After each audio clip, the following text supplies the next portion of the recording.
বৰ্তমানলৈ আপোনাৰ সিদ্ধাৰ্থ, তাৰপিছত আপোনাৰ PSA দুজন, তাৰপিছত আপোনাৰ সন্দীপন, অমৃত মহন্ত, ইয়াতকেইজনৰ বৰ্তমান তেখেতসকলে যিখিনি ক'ব লগা হৈছে সেইখিনি তেখেতসকলে শেষ কৰিছে। তেখেতে ক্লজিং ষ্টেটমেণ্ট দি দিলে।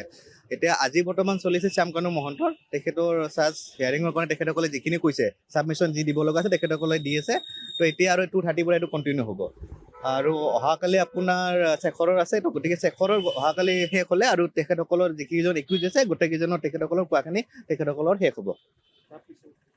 তাৰপিছত তেখেতসকলৰ যেতিয়া এইবোৰ অহাকালি তেখেতসকলে শেষ কৰিবলৈ কৈছে, তেখেতসকলে অহাকালি শেষ হোৱাৰ পিছত আফটাৰ ভেকেশ্যন, বিহু ভেকেশ্যন, তো আমি প্ৰজিকিউশ্যনৰ ফালৰ পৰা আমাৰ যিখিনি ৰিপ্লাই আছে আমি ৰিপ্লাইখিনি দিম।